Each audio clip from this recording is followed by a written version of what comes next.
नमस्कार, मैं कीर्ति और मैं आप सभी का स्वागत करती हूं आपके अपने चैनल भिवानी हलचल पर। तो आइए नजर डालते हैं आज की मुख्य खबरों पर। भाजपा की प्रदेश कार्यकारिणी की बैठक के दूसरे दिन शनिवार को प्रदेश अध्यक्ष ओम प्रकाश धनखड़ की अध्यक्षता में दीप प्रज्वलन के साथ बैठक की शुरुआत की गई। माननीय मुख्यमंत्री मनोहर लाल खट्टर बैठक में पहुंचे व भाजपा के पदाधिकारियों व कार्यकर्ताओं के साथ मिलकर विभिन्न मुद्दों पर चर्चा की और वर्ष 2024 के चुनावों को लेकर रणनीति भी तैयार की गई। इस अवसर पर भाजपा के पदाधिकारी व कार्यकर्ताओं सहित अनेक गणमान्य लोग भी उपस्थित रहे।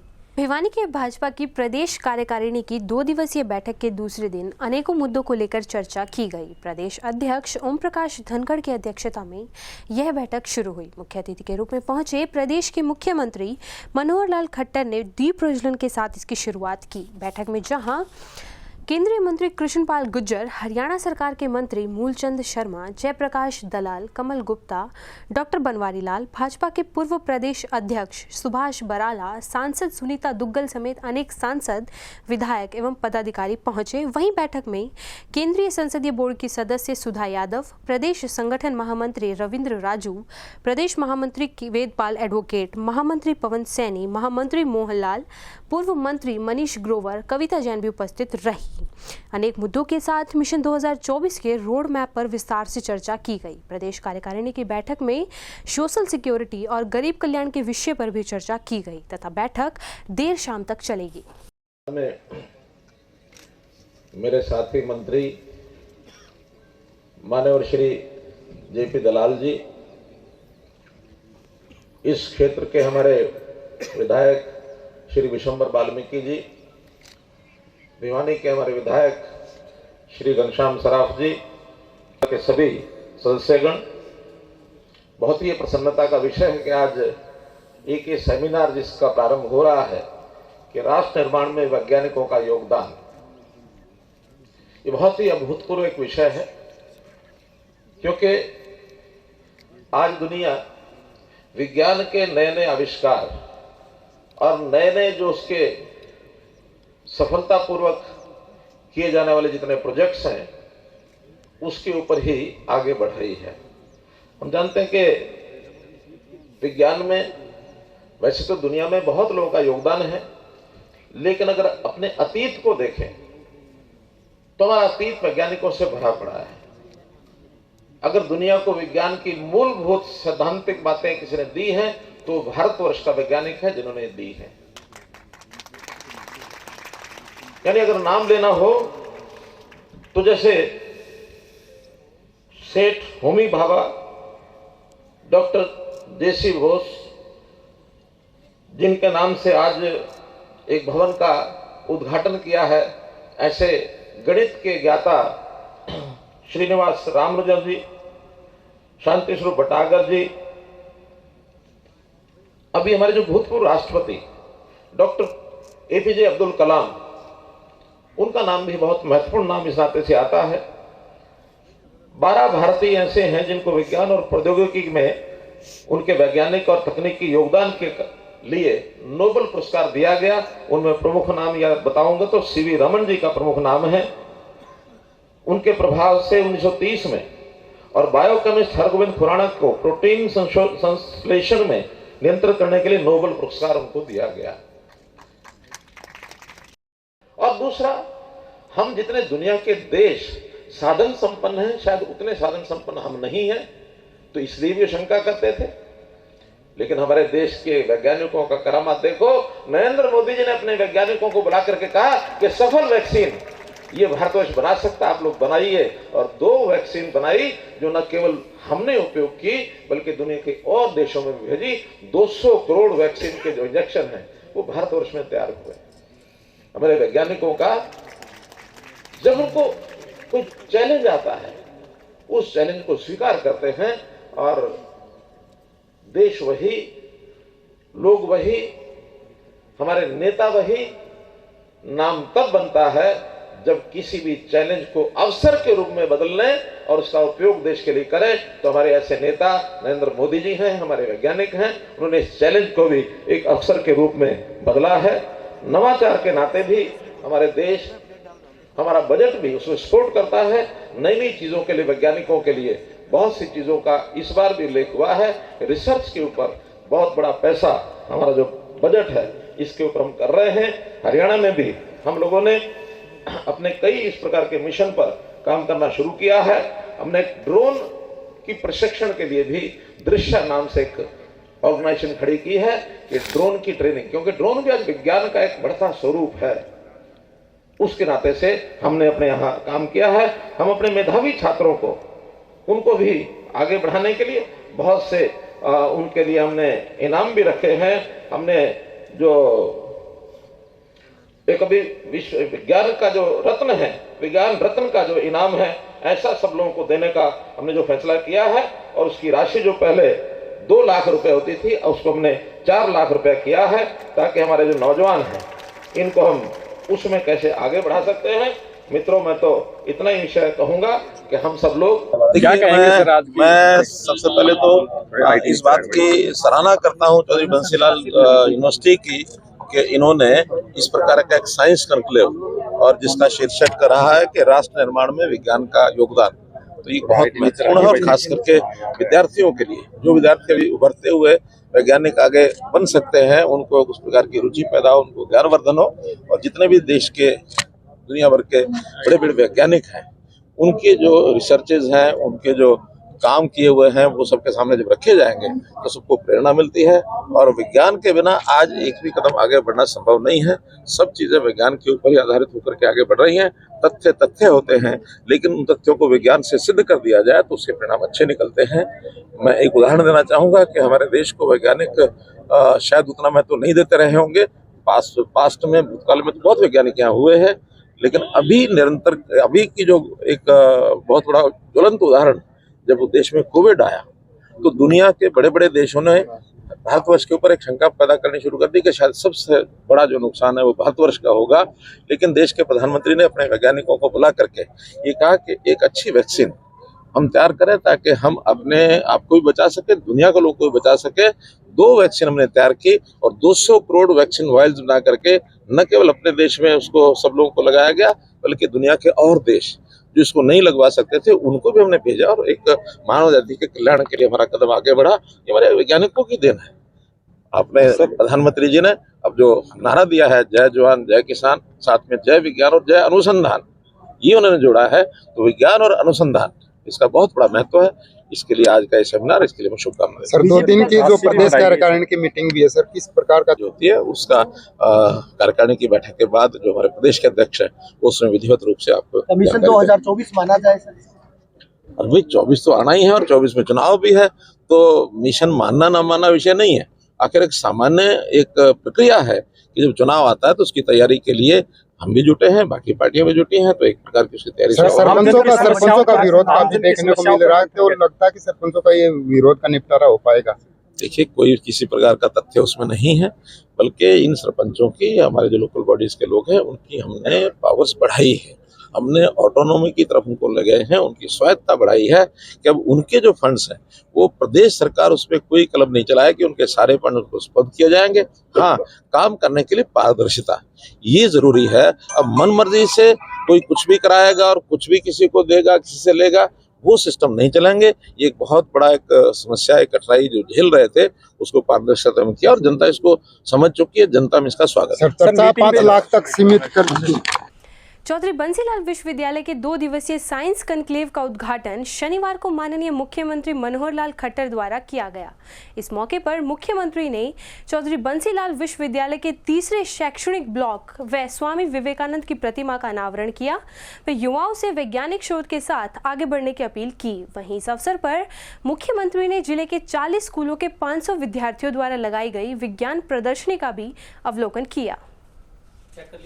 चौधरी बंसीलाल विश्वविद्यालय के साइंस कॉन्क्लेव में बोलते हुए मुख्यमंत्री ने कहा कि भारत देश नवाचार वैज्ञानिक सोच के साथ आगे बढ़ रहा है। वैज्ञानिक रिसर्च को लेकर बजट में भी विशेष प्रावधान किए गए हैं। हरियाणा प्रदेश में दृश्य योजना के तहत ड्रोन को संचालित करने की ट्रेनिंग भी शुरू की गई है। विज्ञान के क्षेत्र में 2 लाख रुपए के विज्ञान रत्न पुरस्कार की राशि बढ़ाकर 4 लाख किए जाने की घोषणा मुख्यमंत्री ने मंच के माध्यम से की। इस मौके पर मुख्यमंत्री ने कहा कि देश के वैज्ञानिकों ने कोविड के दौरान 2 कोरोना रोधी वैक्सीन की सफल खोज कर दुनिया के लोगों को कोविड से बचाया। इस मौके पर मुख्यमंत्री ने पत्रकारों द्वारा सरपंचों के प्रदेश भर में चल रहे विरोध को लेकर पूछे गए प्रश्न के जवाब में कहा कि सरपंचों का कोई फंड कम नहीं किया गया है, बल्कि उनकी सरकार ने सरपंचों की तथा लोकल बॉडी के नगर निकाय प्रतिनिधियों की पावर व स्वायत्तता को बढ़ाया है। वहीं बच्चों ने बताया कि वे भविष्य में भी विज्ञान के क्षेत्र में इसी प्रकार से शोध कार्य करते रहेंगे।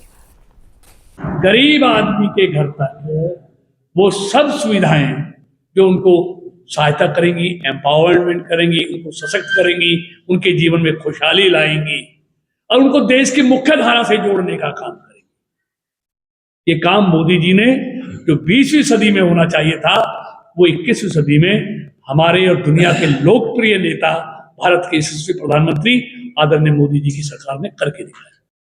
जितना लोगों को रोजगार मिला है और हमारे यूथ्स को काम मिला है, वो अध्ययन का विषय दूसरे राष्ट्रों के लिए भी है। इसलिए G20 की अध्यक्षता हम सब के लिए गौरवशाली पल है।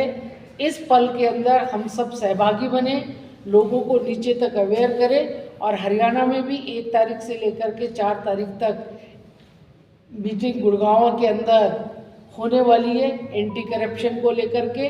और उसके बाद आपके झज्जर जिले के अंदर प्रतापगढ़ फॉर्म में जो उसमें इनवाइटीज़ हैं, वो पूरा दिन 1 दिन लगाने वाले हैं ताकि हमारे कल्चर को वो जान सके, समझ सके। और इससे बड़ी बात क्या होगी कि हमारे योगा को अंतर्राष्ट्रीय स्तर पर पहचान मिली है।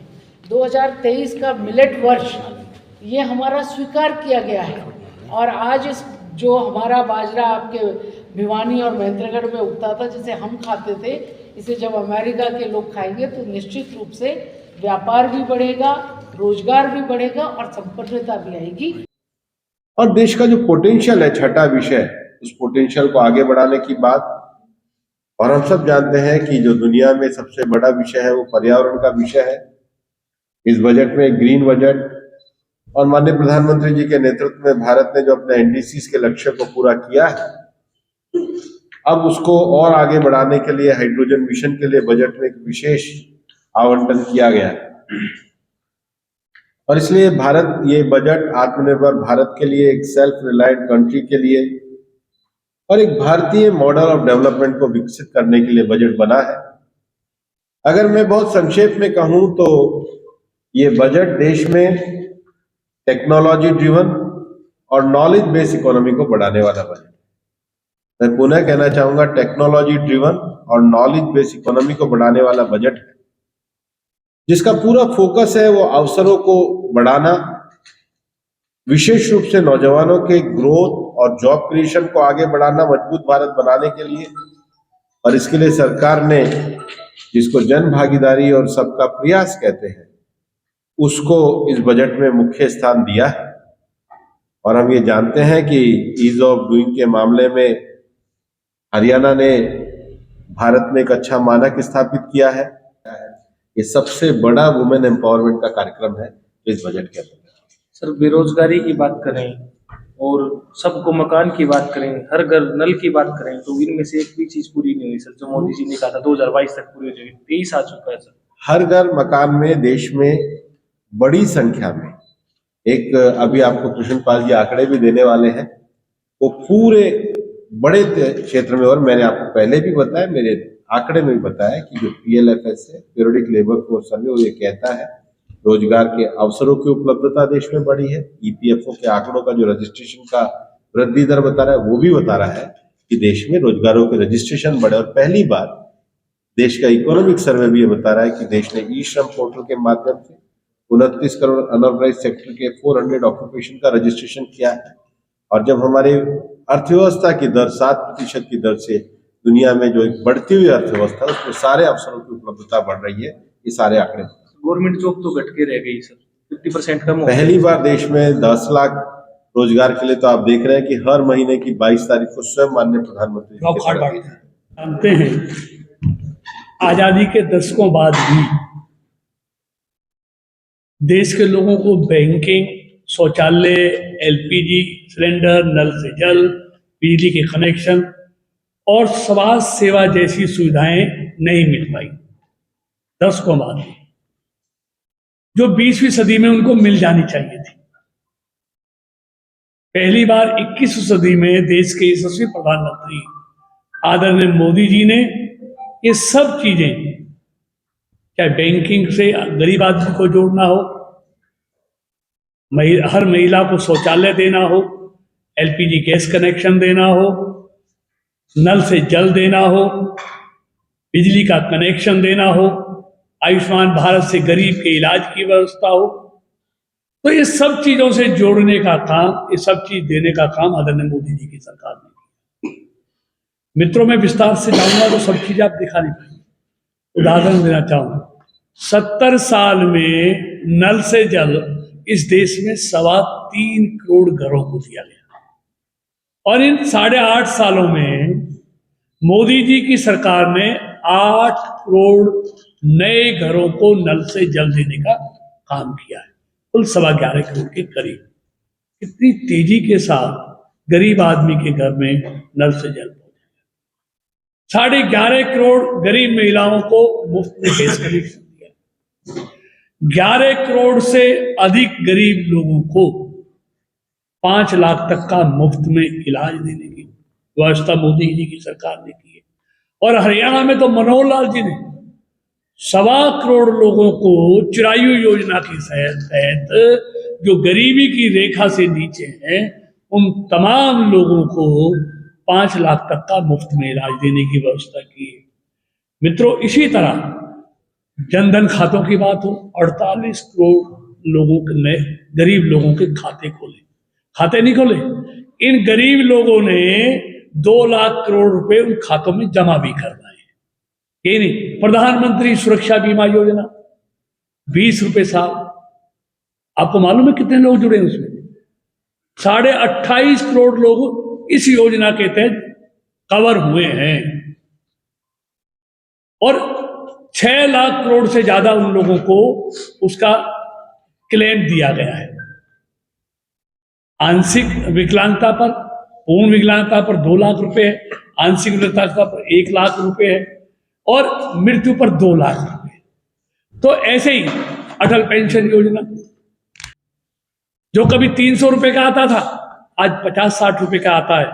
37 करोड़ से ज्यादा एलईडी बल्ब, जो यूपीए की सरकार में हजारों की संख्या में नहीं लगे थे, आज 37 करोड़ बल्ब गांवों में, शहरों में, गलियों में लगाए गए। और इससे सिर्फ बल्ब की, एलईडी बल्ब की कीमत कम नहीं हुई, देश में कार्बन उत्सर्जन भी कम हुआ है। 1,39,000, आप देखेंगे 862 गीगावाट बिजली की बचत भी हुई है, कार्बन उत्सर्जन भी कम हुआ है, गरीबों का बिल भी कम हुआ है। इसी तरह मुद्रा योजना में 10 लाख से लेके 50,000 से लेके 10 लाख तक कितने लोगों को 2.5 लाख करोड़ रुपया, 3 करोड़ 31 लाख नौजवानों को मुद्रा योजना से लोन दिया गया है।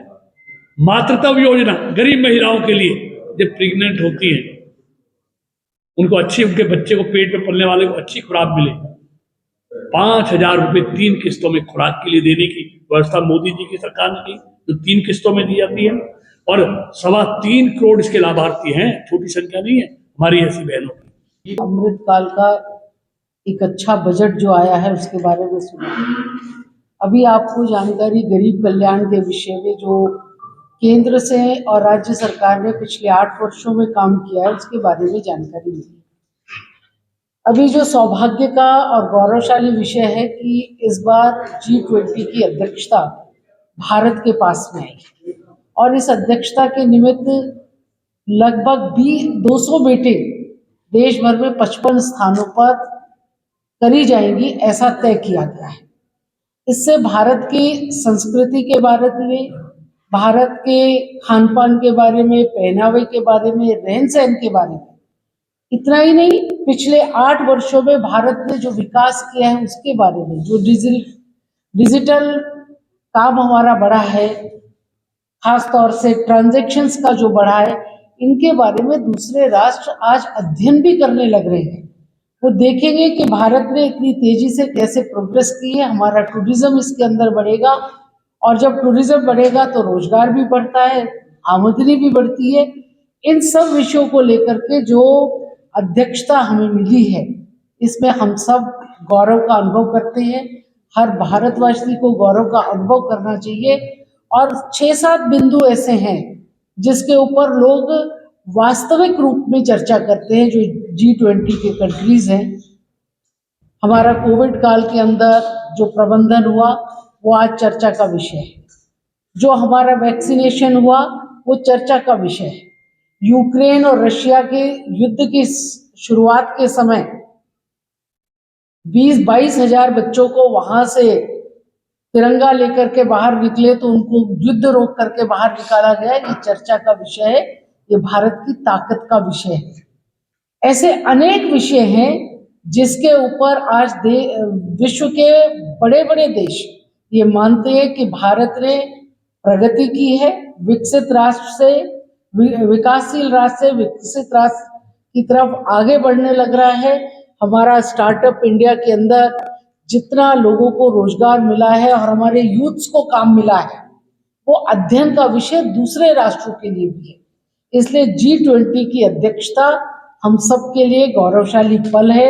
इस पल के अंदर हम सब सहभागी बने, लोगों को नीचे तक अवेयर करें। और हरियाणा में भी 1 तारीख से लेकर के 4 तारीख तक मीटिंग गुड़गांव के अंदर होने वाली है एंटी करप्शन को लेकर के।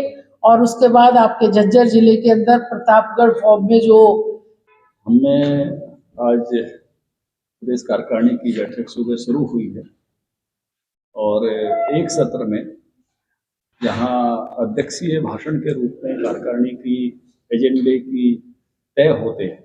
ये हमारी एक परंपरा है कि जो भी हमारी बैठक होती है, राष्ट्रीय बैठक में राष्ट्रीय अध्यक्ष के उद्बोधन से होती है, प्रदेश में प्रदेश अध्यक्ष के उद्बोधन से, और उस भाषण से एक तरह से एजेंडा सेट होता है कि कार्यकारिणी किस दिशा में आगे बढ़ेगी, अभी के मुख्य मुद्दे क्या हैं और कौन सा इसका रास्ता आगे का बनेगा।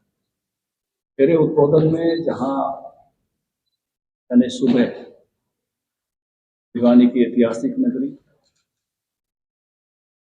दीनदयाल उपाध्याय जी का आज जो है उनकी मृत्यु हुई वो दिन है। उनकी हत्या कर दी गई थी 10 और 11 फरवरी की रात में। 1968 में मुगल सराय स्टेशन पर उनकी डेड बॉडी मिली थी। हमारे पास सबसे महान कोई विचारक हमारी विचारधारा में, जिनका कर्तृत्व एवं व्यक्तित्व मतलब व्यवहार भी और चिंतन भी, वो भारतीय जनता पार्टी इससे पहले जनसंघ को लेकर आगे बढ़ा है, वो ऐसी शख्सियत है। हमने उनको भावांजलि श्रद्धांजलि अर्पित करते हुए अपनी बात शुरू की। दीनदयाल उपाध्याय जी की सबसे बड़ा वैशिष्ट्य उनका एकात्म मानव दर्शन है, और उनका एकात्म मानव दर्शन ये 65 में आया, और एकात्म मानव दर्शन जो है वो आज मैं कहूँगा कि पूरी दुनिया के लिए एक आदर्श विचार है। देखिए, दुनिया जो चली है, एक जमाना ऐसा था, अगर मैं प्रारंभ से कहूँ तो दुनिया मैजब और धर्मों पर चली है, साम्राज्यों पर चली है, और उसके बाद मुद्रा पे चली है, और उसके बाद का जब युग आया तो दुनिया विचारधाराओं पर चली है। हम उससे आगे निकल के आए, और उस समय जब मेरी उम्र के लोग स्कूलों में जा रहे थे, या दीनदयाल उपाध्याय सब जिस समय ये चिंतन रख रहे थे, उस समय दुनिया में साम्यवाद बनाम पूंजीवाद, ये 2 विचार बहुत प्रभावी थे, और दुनिया में कहते थे कि इन 2 विचारों का संघर्ष चल रहा है, कौन सा विचार विजय है। लोग जनसंघ के लोगों से पूछते थे कि आपका कौन सा विचार है, क्या आप साम्यवादी हो, क्या आप कुछ मिक्स करके कर रहे हो, जैसे नेहरू जी ने किया कि एक समाजवादी शब्द बीच का लेकर आए, कुछ चीजें कंट्रोल करके रखी, कुछ समाजवादी आदर्शों के साथ पढ़े, महालनिस्ट मॉडल कहते हैं उसको, जो सांख्यिकी के प्रोफेसर थे कलकत्ता विश्वविद्यालय के, उनके मॉडल पर नेहरू जी चले थे। तो ये कौन सा डिजाइन है जिस पे आप चलेंगे। दीनदयाल उपाध्याय जी ने जो भारत का प्राचीन दर्शन था, उस दर्शन को ही इज्म के रूप में रखा, क्योंकि उस समय इज्म शब्द बहुत पॉपुलर था। कैपिटलिज्म, कम्युनिज्म, उन्होंने कहा इंटीग्रेटेड ह्यूमनिज्म, एकात्म मानव दर्शन। उस एकात्म मानव दर्शन में उन्होंने वही विचार सब रखे जो भारत के पुराने विचार हैं। और जब ये चीजें आगे बढ़ी तो हमने देखा कि कैसे कम्युनिज्म दुनिया में ढहा। क्लासनोस्त और पेरेस्ट्राइका जैसे शब्द रूस में कहने पड़े, उदारीकरण और ये जो बदलाव आ रहा था, रूस के 15 टुकड़े हो रहे थे।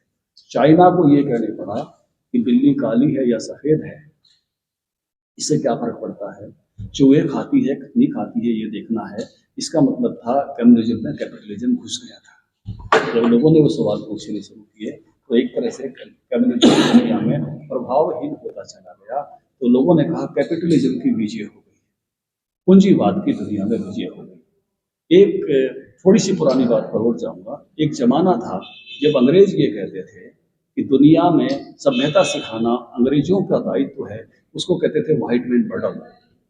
ये सफेद लोगों की जिम्मेवारी है कि दुनिया को सभ्यता सिखाएं, इसलिए वो भारत पे राज करें, इसलिए वो ऑस्ट्रेलिया पे राज करें, वो न्यूजीलैंड पे राज करें, वो अफ्रीकन कंट्रीज पे राज करें, वो आधी दुनिया पर राज करें, वो अफ्रीका पर करें, वो दक्षिण अमेरिका पर करें। ये व्हाइट लोगों का बर्डन है। वो कहते थे ये दुनिया को सभ्यता सिखाना हमारा ही दायित्व है।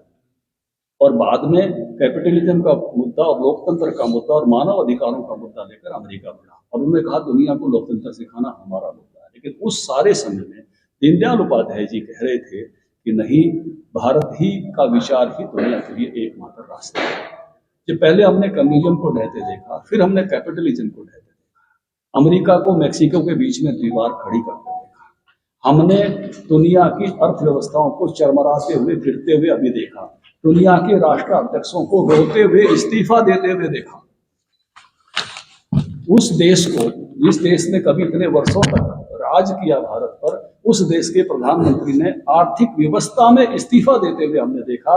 और भारत के, मैं कहूंगा कि जो पूर्वज भारत के हैं, ऐसे ऋषि सुनक ने उस कमजोर अर्थव्यवस्था को संभालने का दायित्व उस समय में लिया जब चले का। ऐसा नहीं, हमसे पीछे गया इंग्लैंड इकोनॉमी में, हम 5वें बने हैं, उसी को पीछे करके 5वें बने, हम 5वीं बड़ी अर्थव्यवस्था बने। लेकिन ये हालत न्यूजीलैंड की भी है, ऑस्ट्रेलिया भी संकट में, पूरा यूरोप संकट में, अमेरिका संकट में है। यानी जो पूंजीवाद की जीत की बात कर रहे थे, वहां पूंजीवाद चरमरा कर गिरता हुआ अपने स्थानों पर दिख रहा है और उस विचार की विजय हो रही है, जिसके लिए कभी दीनदयाल उपाध्याय के विचारों को दत्तोपंत ठेंगड़ी जी ने 98 में एक पुस्तक लिख के कहा था, द थर्ड वे, तीसरा रास्ता दुनिया का यही है जो सफल हो सकता है। और आज उसकी सफलता दुनिया को दिख रही है। ये भारत का रास्ता ही दुनिया को रास्ता दिखा रहा सकता है। इसलिए जिसको द साउथ कहते हैं, 150 लोग जो भारत के साथ अभी खड़े हैं, प्रधानमंत्री जी ने G20 की बैठक से पहले उनसे बात की है। उन्होंने कहा कि आपका विचार ही हम सबका विचार है, आप हमारे विचारों के भी प्रवक्ता बनो। और इसलिए ये समय भारत के लिए और भारत की विचारधारा के लिए बहुत इंपॉर्टेंट है। जो पूरी दुनिया को व्यापार के रूप में देखते थे, बाजार के रूप में देखते थे, ऐसे फीजर कंपनी के CEO को नीचे नजरें करके हमने घूमते हुए देखा। और भारत की वैक्सीन की दुनिया भर में प्रशंसा होते हुए हमने देखा। 23 करोड़ वैक्सीन हमने उस समय दिए जब दुनिया को उसकी जरूरत थी। हमने पैसे नहीं बढ़ाए दवाएं के, हमने एजिथ्रोमाइसिन भेजी, हमने रेमडेसिविर भेजे, हमने कुनीर भेजी दुनिया के मुल्कों को। जो चाहिए था उस समय दिया। और भारत के प्रधानमंत्री का सख्त आदेश था, कोई इसका व्यापारिक लाभ नहीं उठाएगा, क्योंकि हमारे देश में मेडिकल सर्विसेज व्यापार नहीं सेवा है और ये सेवा ही रहनी चाहिए। दुनिया के लिए ये व्यापार हो सकती है। इसलिए भारत का यश इस समय में बढ़ा और इसलिए G20 का स्लोगन एक पृथ्वी, एक परिवार, एक भविष्य, ये हम जो दे रहे हैं, ये हमारा प्राचीन चिंतन है जो हमारे ऋषि मुनियों ने कहा। दीनदयाल उपाध्याय जी ने इसको एकात्म मानव दर्शन के रूप में रखा था। दूसरे 6 अप्रैल तक हम जो एक्टिविटीज लेने वाले हैं उसकी बात मैंने अपने उद्बोधन में कही है। 6 अप्रैल भारतीय जनता पार्टी का स्थापना दिवस होता है। उस दिन एक समय सुबह 9 बजे 5 लाख ध्वज हम कार्यकर्ताओं के घरों पर फहराएंगे। 4 लाख पन्ना प्रमुख और 1 लाख उससे ऊपर के कार्यकर्ता। एक दिन एक समय ये कार्यक्रम हम अपने को दे रहे हैं, शेड्यूल कर रहे हैं। इसके साथ साथ उससे पूर्व तैयारियों में हमने 90 की 90 विधानसभाओं की 15 प्रमुखों की कार्यशाला, इस एक कार्यशाला में औसत रूप से 3500 से 4000 कार्यकर्ता शामिल होंगे, क्योंकि वो उनकी संख्या इतनी होती है। अभी 3 हो चुके हैं। 6 अप्रैल तक हमने इसको करने का टास्क दिया है। इसके साथ साथ हमने 15 मार्च से 22 मार्च तक जितने नए मतदाता बने हैं इस बार की वोटर लिस्ट में, जनवरी में वोटर लिस्ट आती है, जनवरी लास्ट में सब नए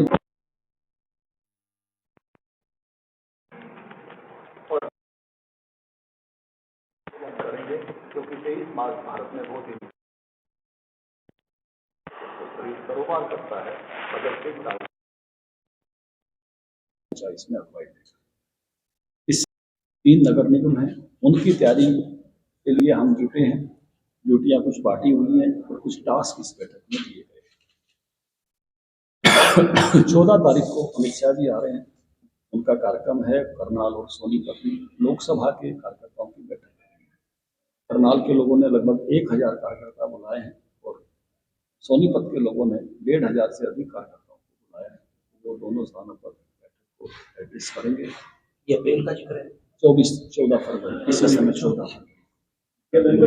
उससे पहले 2 कार्यक्रम उनके सरकारी हैं, एक मधुबन पुलिस लाइन में वो सरकारी कार्यक्रम को एड्रेस करेंगे पुलिस विभाग के, और एक कोऑपरेटिव डिपार्टमेंट के कार्यक्रम में भी सहभागी होंगे करनाल भी आना।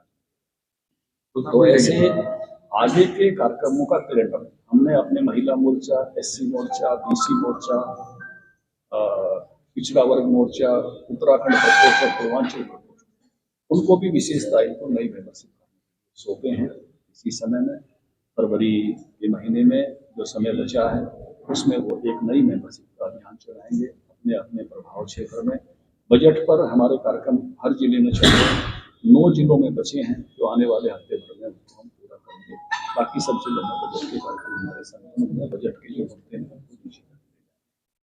पार्टी के कार्यकर्ता G20 की बैठक जो मार्च फर्स्ट वीक में गुड़गांव में हो रही है, उसके लिए भी G20 की मुद्दा नीचे तक जाए, क्योंकि ये भारत के लिए गौरव का पल है।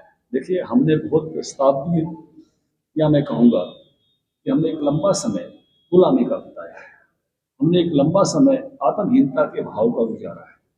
ऐसी ऐसी चीज़ें हमारे साथ घटित हुई है जो नहीं होनी चाहिए, लेकिन आज भारत का दिन आया है, भारत का समय है दुनिया के साथ।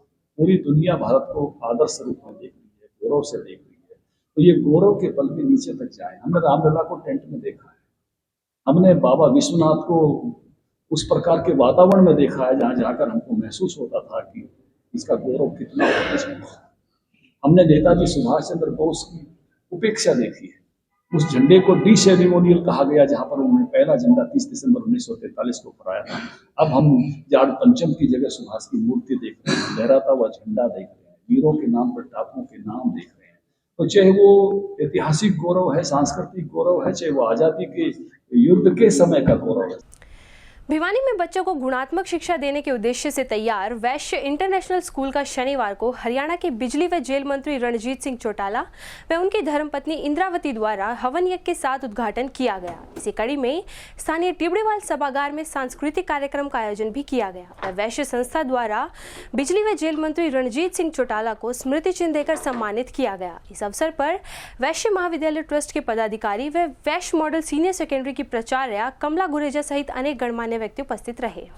देवसर चुंगी के पास स्थित वैश्य इंटरनेशनल स्कूल का उद्घाटन हवन यज्ञ के साथ हरियाणा के बिजली एवं जेल मंत्री चौधरी रणजीत सिंह चौटाला ने सपरिवार अपने कर कमलों द्वारा किया। वहीं सभागार में वैश्य संस्था की तरफ से मंत्री जी का सम्मान समारोह भी किया गया। संस्था के सभी पदाधिकारी इस कार्यक्रम में मौजूद रहे। उन्होंने बताया कि विद्यालय बच्चों में गुणात्मक शिक्षा देने के उद्देश्य से तैयार किया गया है। वहीं स्कूल के उद्घाटन समारोह में कार्यक्रम की अध्यक्षता एडवोकेट शिवरतन गुप्ता ने की। अन्य विशिष्ट अतिथि ब्रिजलाल शराफ, दिल्ली से ट्रस्टी सुरेश गुप्ता, उपाध्यक्ष अजय गुप्ता, महासचिव पवन भुवानीवाला उद्घाटन समारोह पर उपस्थित रहे। वहीं हरियाणा के बिजली एवं जेल मंत्री ने स्कूल का शुभारंभ करते हुए बच्चों को संबोधित किया और बच्चों से शिक्षा के बारे में खुलकर बातें भी की। वहीं वैश्य मॉडल स्कूल के बच्चों ने मुख्य अतिथि के सम्मान समारोह में सांस्कृतिक कार्यक्रम भी पेश किए।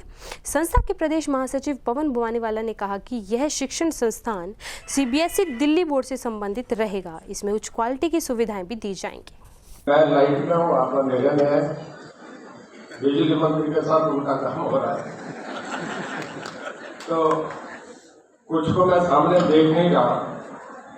सभी शहर के और इस वैश्य समाज से जुड़े सभी आदमी बहुत सम्मानित हमारे बुजुर्ग साथी और सबसे ज्यादा स्कूल का मैनेजमेंट, बच्चे जिसकी वजह से आज स्कूल और कॉलेज का वैसे महाविद्यालय का नाम है।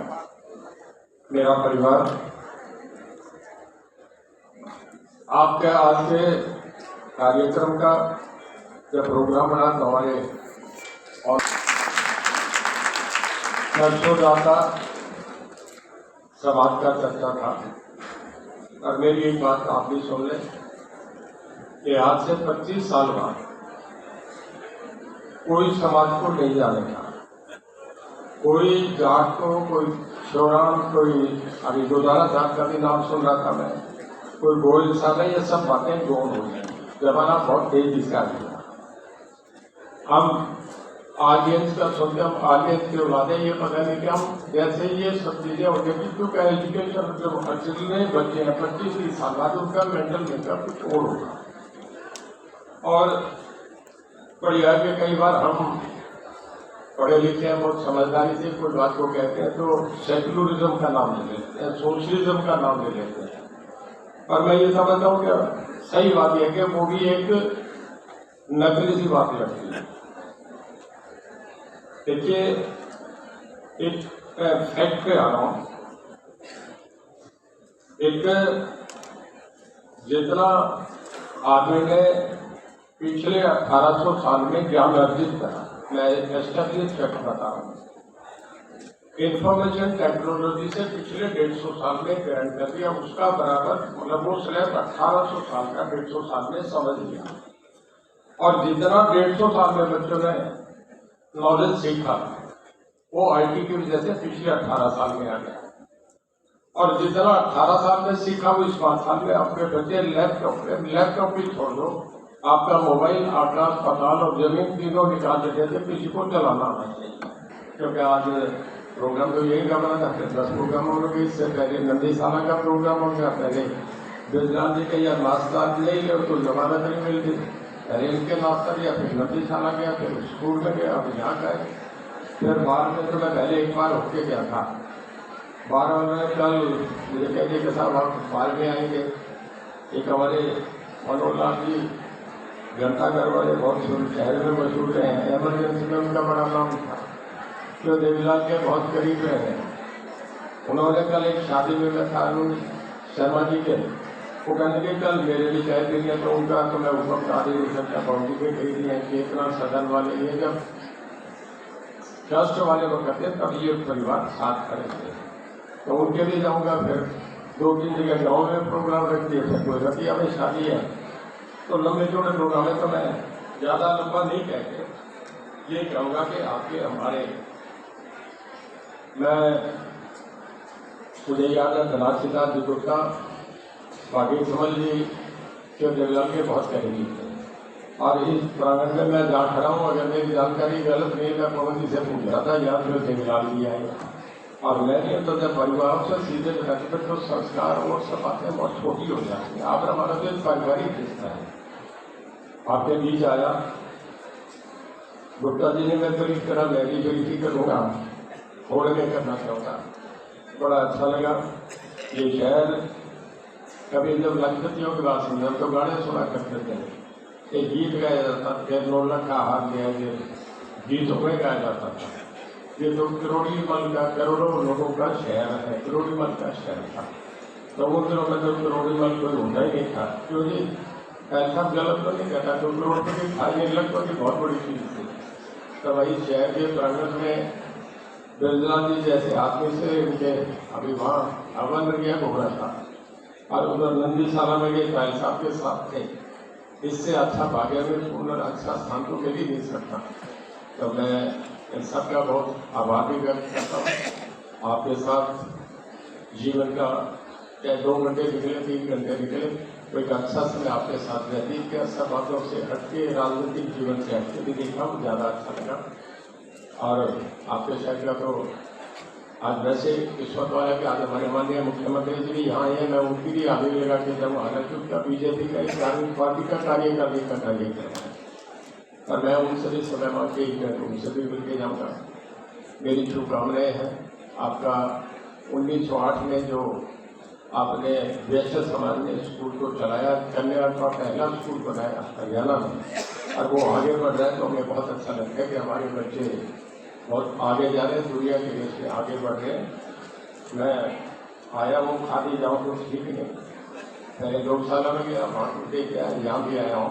तो मैं 5 लाख रुपया मेरे रिश्ते नहीं समझते आपके वैसे महाराजा में बच्चे लेके जा रहा हूँ।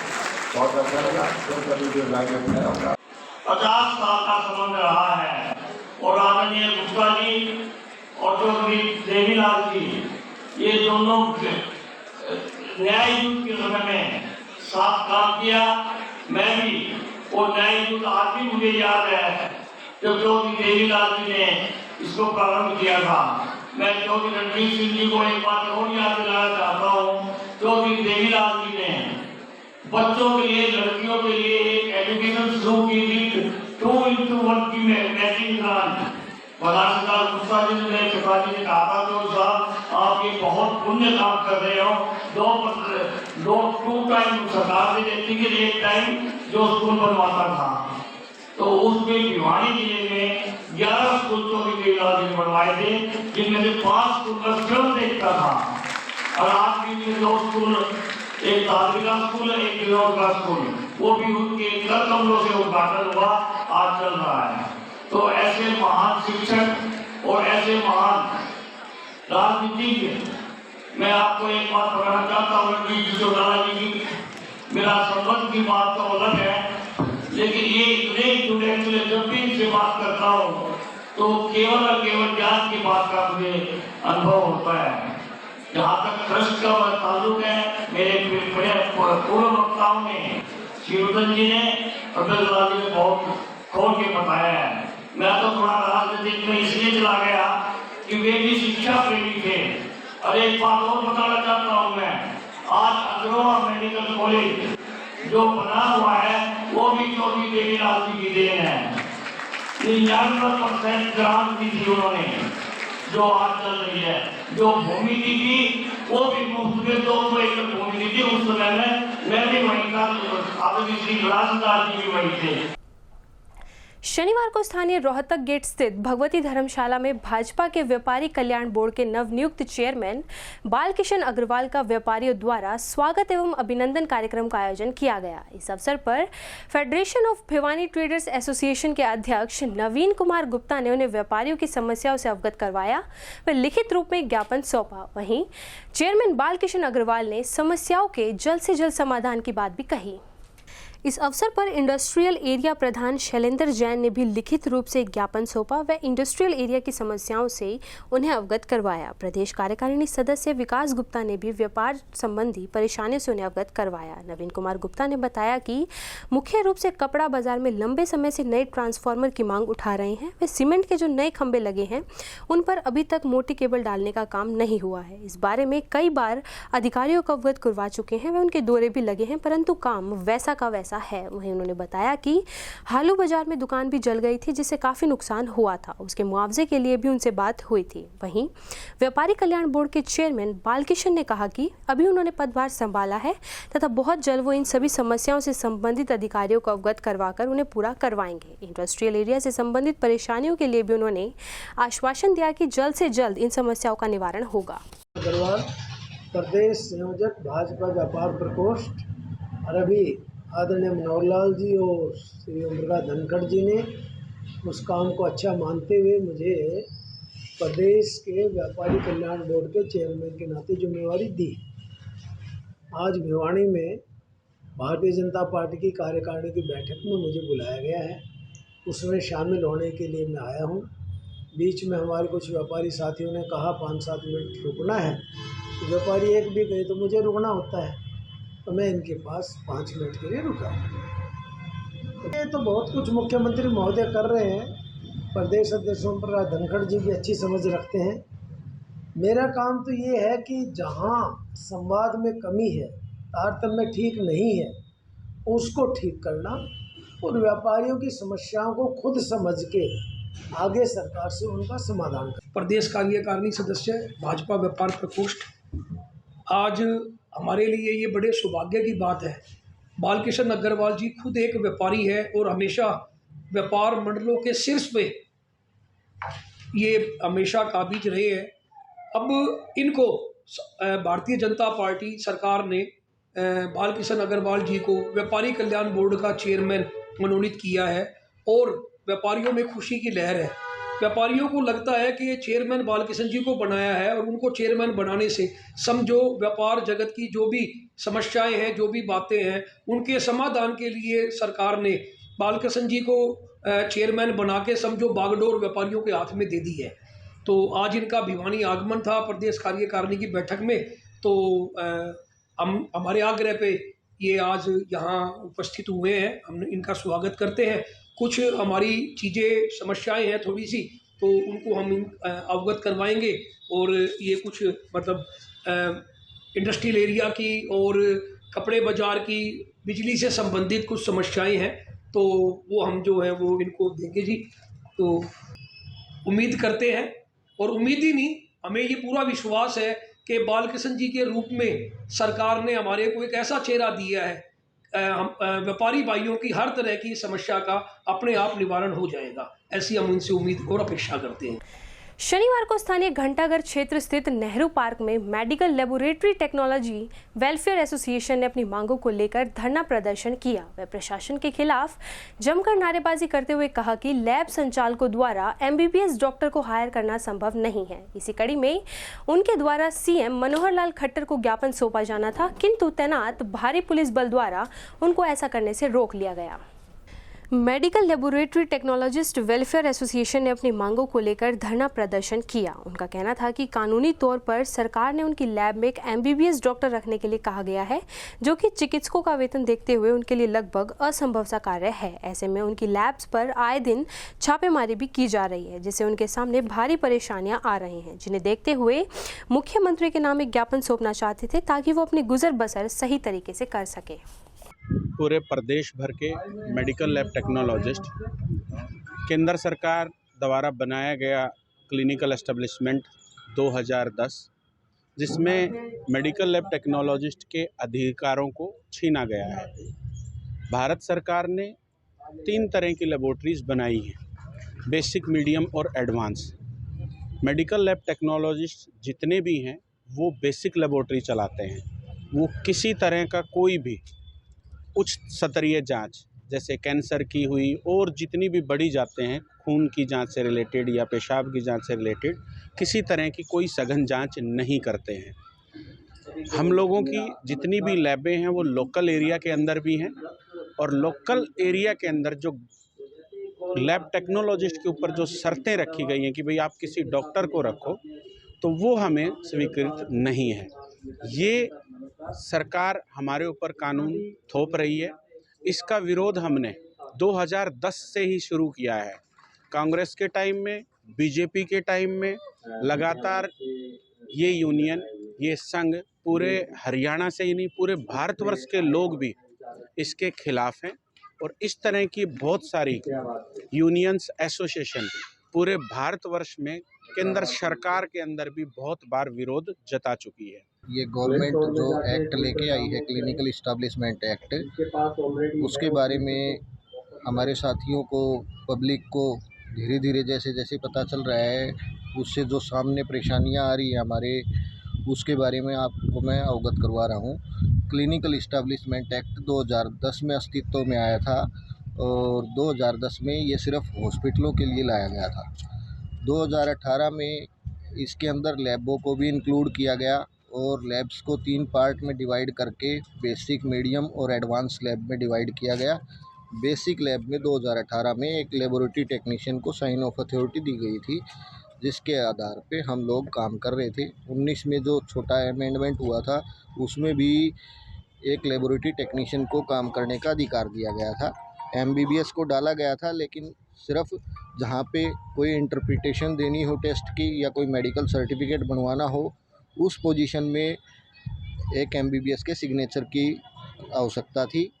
और रूटीन की जो रिपोर्टें हैं उन पे एक टेक्नीशियन अपने साइन करके रिपोर्ट पेशेंट को दे पा रहा था, जिससे कि पब्लिक के ऊपर जो सेवाएं मिल रही थी उनको, उसमें बहुत ही हेल्प दे रहे थे ये सभी टेक्नीशियन।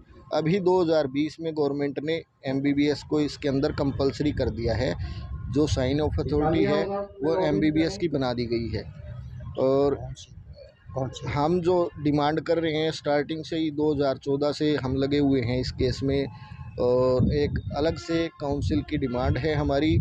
और जो ये क्लिनिकल इस्टेब्लिशमेंट एक्ट में फेरबदल किया गया है बिना ही पब्लिकली कोई ऑब्जेक्शन सजेशन लिए जो चेंज किए गए हैं, उसका हम विरोध करते हैं और पूर्ण रूप से विरोध करते हैं। सेक्टर 13 निवासी नवीश नेहरा ने RPS स्कूल की छात्रवृत्ति परीक्षा में 12वीं रैंक हासिल कर न केवल अपना बल्कि अपने परिजनों, सेक्टर वासियों व प्रदेश का नाम रोशन कर दिया है, जिसके बाद अब नवीश नेहरा महेंद्रगढ़ के RPS स्कूल में कक्षा 9वीं से 12वीं तक छात्रवृत्ति के आधार पर शिक्षा ग्रहण करेंगे।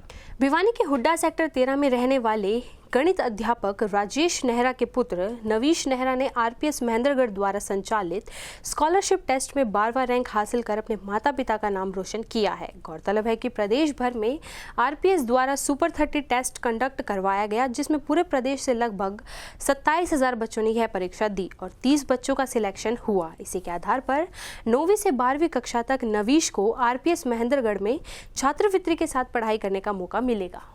नमस्कार, मैं हूं योगेश परमार और आज हमारे साथ है नवीश नेहरा। नवीश नेहरा ने फिलहाल ही RPS स्कूल की तरफ से जो सुपर 30 का स्कॉलरशिप टेस्ट था उसमें 12वां रैंक हासिल किया है।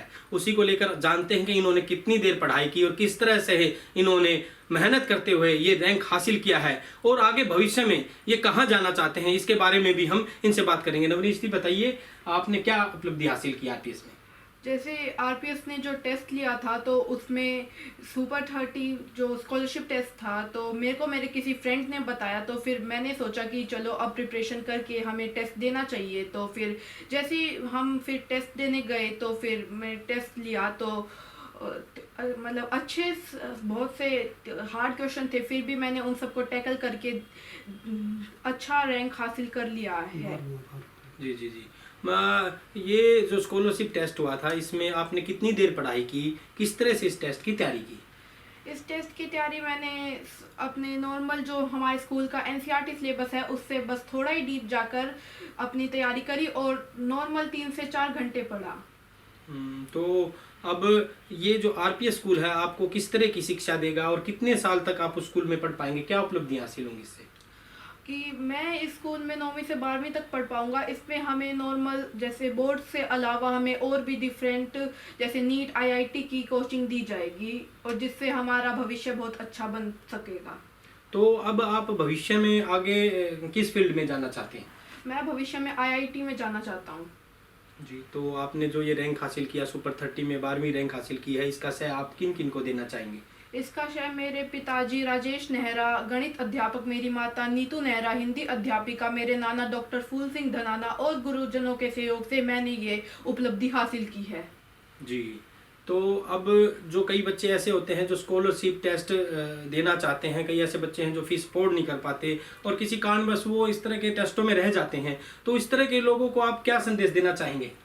मैं ऐसे स्टूडेंट्स को संदेश देना चाहूँगा कि वो अपने पिछले टेस्ट से ज़्यादा इम्प्रूवमेंट करें, जो उनके वीक पॉइंट्स हैं उन पे वो फोकस करें ताकि अगली बार वो और मेरी तरह ही ऐसी रैंक हासिल कर सकें।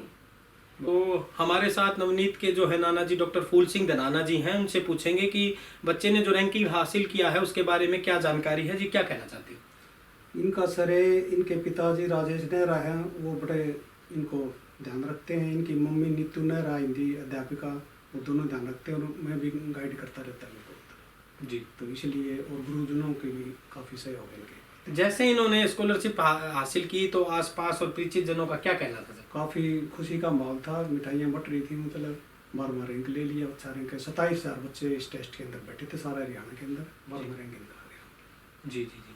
तो सर ये बच्चा पहले किस तरह से पढ़ाई करता था, कौन से स्कूल से पढ़ता था, इसका पढ़ने का क्या टाइम पीरियड? ये बीपीएस स्कूल से अब 8th के अंदर है और पढ़ाई की तरफ रुचि सदा से इनकी रही है, मतलब। जी। तो बच्चे से और क्या उम्मीद रखते हो सर, आने वाले समय में क्या उम्मीद रखते हो? भाई हम ये सोचते हैं कि IIT का इंजीनियर बने, फिर IIM का MBA करे, मतलब। आपका बहुत बहुत धन्यवाद जी। खबरों का सिलसिला यूं ही जारी रहेगा। मुझे और भिवानी हलचल की टीम को दीजिए इजाजत और बने रहिए आपके अपने चैनल भिवानी हलचल के साथ।